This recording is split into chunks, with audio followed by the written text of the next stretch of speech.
जी, खालिद साहब पूछते हैं कि मेरी माँ का इंतकाल हो चुका है। कुछ दिन पहले वो ख्वाब में आई और कहा कि बेटा, अपने मामू से कभी बात ना करना।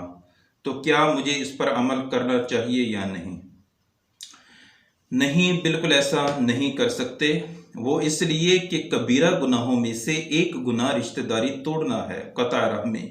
ये इतना बड़ा गुनाह है कि शब कदर में अल्लाह तबारक व तआला बड़े बड़े गुनाहगारों को बख्श देता है, लेकिन रिश्तेदारी तोड़ने वाले को अल्लाह ताला इस रात भी नहीं बख्शता जब तक कि वो सुलह न कर ले। तो जनाब, पहले हम अल्लाह और अल्लाह के रसूल का हुक्म मानेंगे, फिर माँ बाप का हुक्म।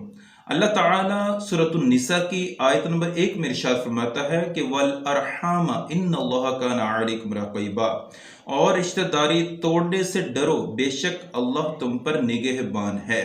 माँ बाप की फर्मा बरदारी करने का हुक्म है, लेकिन जायज़ कामों में। अगर माँ बाप नाजायज़ काम का हुक्म देते हैं तो उनकी अतात नहीं की जाएगी। और फिर आपका ख्वाब, क्या गारंटी है कि वो शैतान की तरफ से नहीं है, सच्चा ख्वाब है?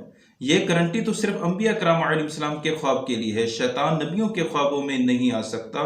नबियों के ख्वाब सच्चे होते हैं। हम जैसे आम लोगों के ख्वाबों में शैतान आ सकता है, बल्कि